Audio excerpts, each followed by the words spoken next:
Hola, esto es Directo América de France 24. Muchísimas gracias por elegirnos para estar informados en la mañana de este sábado, el último del año. Yo soy Rosa Pérez Masdeu. Vamos con las noticias.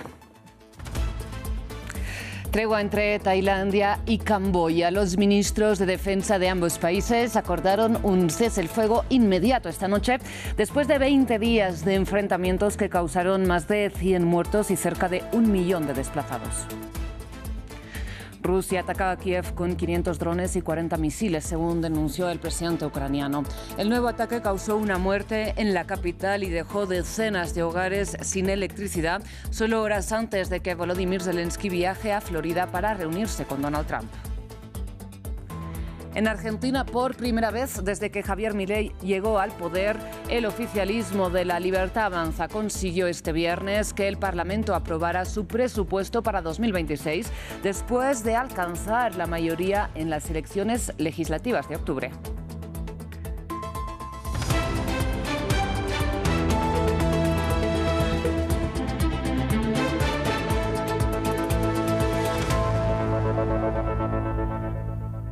Empezamos con noticias del sudeste asiático. Esta noche los ministros de defensa de Tailandia y de Camboya alcanzaron finalmente un acuerdo de cese el fuego inmediato que además implica también detener los movimientos militares en la frontera, donde, recordemos, Bangkok y Phnom Penh se disputan el control de algunos templos budistas.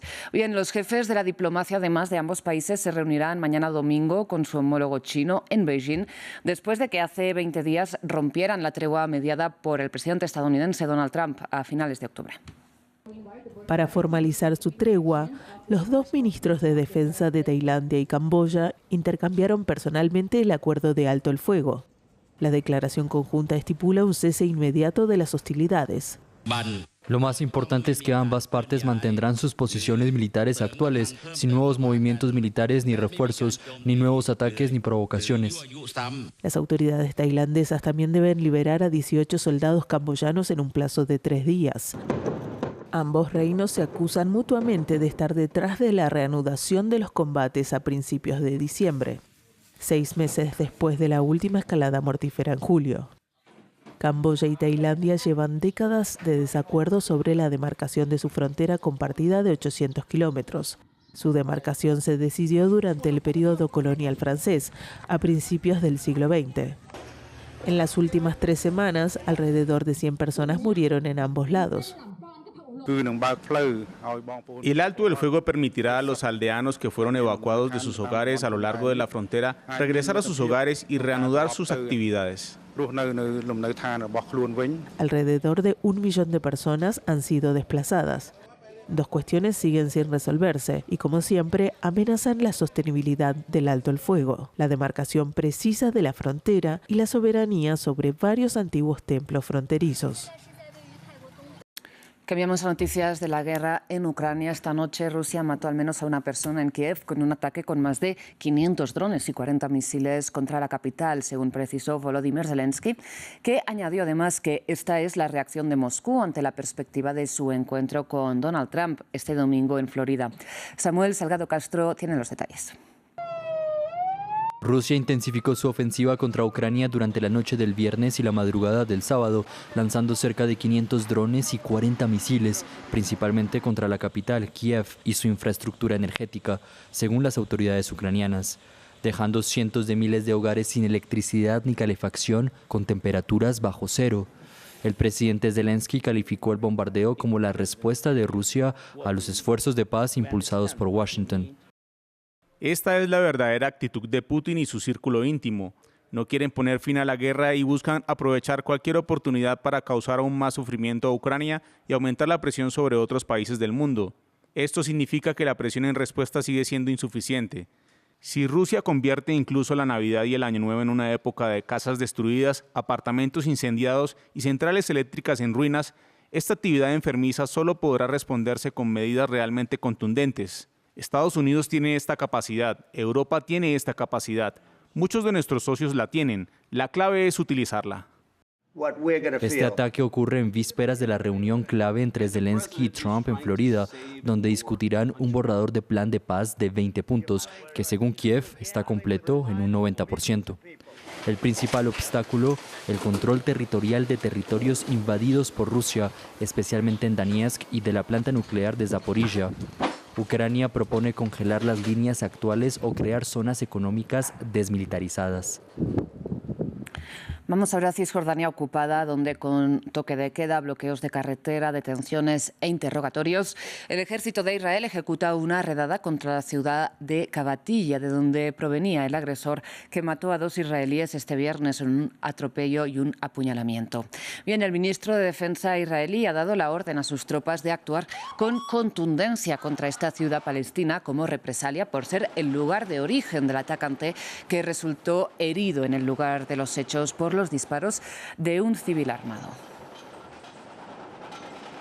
En otras noticias relacionadas, en cierta forma, Israel se convirtió en el primer país en reconocer como Estado independiente y soberano a Somalilandia, una región separatista de Somalia desde 1991.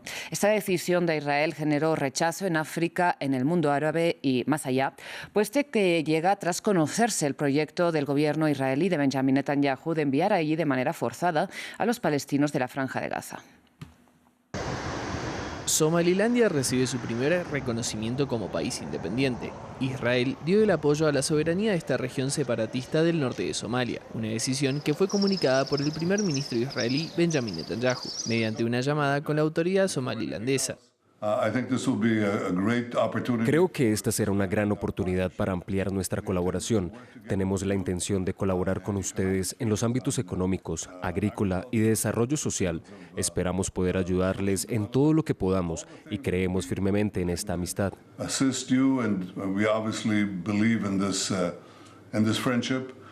Con más de 3 millones de habitantes, Somalilandia se ubica en el denominado Cuerno de África, la región de África Oriental que une el Mar Rojo con el Océano Índico. En mayo de 1991, Somalilandia declaró su independencia. A partir de ese momento, estableció su constitución, moneda nacional y su sistema de gobierno. Este reconocimiento fue duramente cuestionado por países de la región, como la Unión Africana.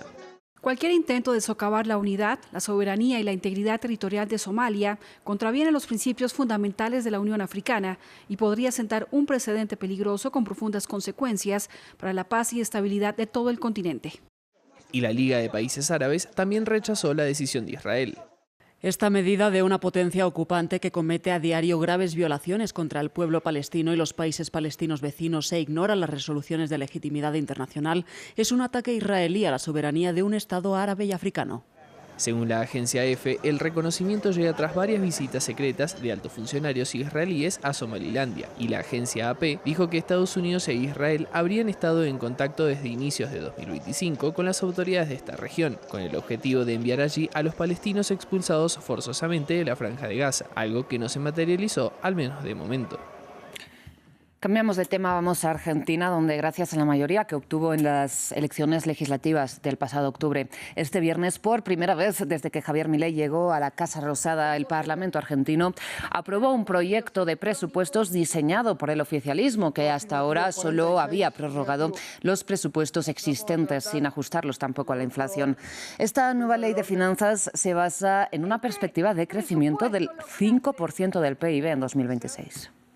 Este presupuesto lo que hace es expresar el rumbo económico que eligió la sociedad argentina, eligiendo al presidente Milei. Pero sobre todo, señora Presidente, es un presupuesto que no improvisa, no engaña. Este presupuesto, tal como lo aclaró el senador preopinante, resulta totalmente inviable por las proyecciones macroeconómicas que prevé, inconsistentes la tasa prevista, el tipo de cambio, la proyección del PBI, donde baja el consumo, donde cae la industria. De Buenos Aires vamos a Caracas porque decenas de hombres que fueron deportados desde Estados Unidos y pasaron meses encarcelados en El Salvador antes de poder regresar a Venezuela exigen poder ahora contestar su clasificación como terroristas ante la administración de Donald Trump después de que un tribunal estadounidense dictaminara que la Casa Blanca debe permitirles regresar a Estados Unidos para poder apelar ahí sus expulsiones. Venezolanos deportados por Estados Unidos exigen justicia. Decenas de migrantes de Venezuela que fueron detenidos en Estados Unidos y enviados a la cárcel de máxima seguridad de El Salvador, conocida como SECOT, denuncian irregularidades en los procesos de expulsión. Reclamos que se dan luego de la decisión de un juez de Estados Unidos que exige a la administración del presidente Donald Trump gestionar de manera urgente el regreso de venezolanos deportados. Hacemos un llamado tanto al gobierno de Estados Unidos como al de El Salvador para que cumplan plenamente con la orden judicial. Exigimos a las autoridades de ese país que generen realmente las condiciones que nos permita participar en la audiencia sin poner en riesgo nuevamente nuestra integridad y nuestras vidas. Pedimos que detengan la violación de los migrantes en Estados Unidos y garanticen condiciones de retornos dignas y apropiadas a la condición migratoria de las personas. La justicia estadounidense dictaminó que los ciudadanos de Venezuela tienen derecho a comparecer ante un tribunal y pueden presentar una impugnación a la orden de deportación. Desde marzo, Estados Unidos envía a las cárceles de El Salvador a migrantes irregulares, acciones que se dan en medio del endurecimiento de la política migratoria de la administración Trump y tras la aplicación de la Ley de Enemigos Extranjeros de 1798, una normativa utilizada para deportar personas vinculadas a organizaciones criminales. Estuve en ICE y me catalogaron como terroristas, que no lo somos, se equivocaron y ellos lo sabían. Me colocaron con unos terroristas en ICE, Estados Unidos, y me dieron una golpiza. A raíz de esa golpiza duré 8 días en cama, que no me podía parar. Fue cuando empecé a sufrir del riñón. Cuando estoy en cama, me sacaron para El Salvador. Ahí fui torturado. Más de 250 ciudadanos de Venezuela fueron detenidos en el SECOT y posteriormente liberados, tras un acuerdo de intercambio de detenidos entre Washington y Caracas. Las detenciones y deportaciones despertaron fuertes críticas hacia la Casa Blanca, con numerosas denuncias sobre violaciones a los derechos humanos. Cambiamos de tema, cerramos con fútbol y la 6ª jornada de competición en la Copa Africana de Naciones. El partido destacado se juega este sábado en Tánger, entre Senegal y la República Democrática del Congo. Conectamos a esta hora con nuestra enviada especial a Marruecos, con Natalia Ruiz. Natalia, muy buenas tardes ya para ti. Cuéntanos por qué este partido que mencionábamos es clave en el Grupo D.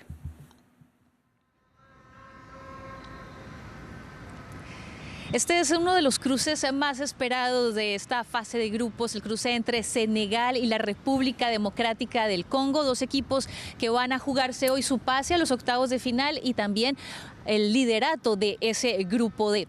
Senegal ganó su primer partido 3-0 ante Botsuana, pero hoy tiene que medirse ante un rival de peso, la República Democrática del Congo, que también ganó su primer partido por la mínima ante Benín. Hay que saber que hay una rivalidad importante entre estos dos equipos y el último episodio, de hecho, lo vivimos en septiembre en un partido de clasificación para el Mundial de 2026. Se jugaba en Kinshasa, en el estadio de los Mártires, y allí la RDC estaba ganando 2-0 y sin embargo Senegal logró remontar y ganar ese partido 3-2, así que hay un aire de revancha, pero esto ha dejado los ánimos bastante caldeados, tanto así que hoy en este estadio aquí en Tánger, en el Imp Batuta, la CAF, la Confederación Africana de Fútbol, ha hecho que en la tribuna de prensa tanto los periodistas del Congo como los de Senegal van a tener que estar en lugares separados. Vamos a ver también que las cosas no tengan problema, eso sí, en las tribunas entre el público. Nos cruzamos con varios hinchas en la carretera entre Rabat y aquí a Tánger. Había un muy buen ambiente por parte de las dos hinchadas, pero por supuesto todos muy seguros de que son sus equipos los que van a ganar.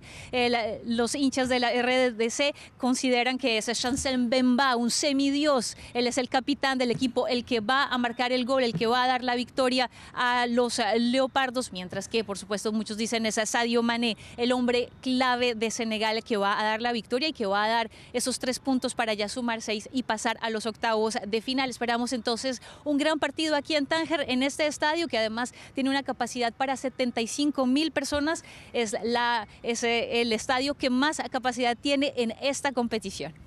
Natalia, pues muchísimas gracias por esta ampliación desde Tánger. Estaremos pendientes de este partido, de lo que pase en el estadio y también en las distintas tribunas de los periodistas. A ustedes muchísimas gracias por su atención. Enseguida regresamos.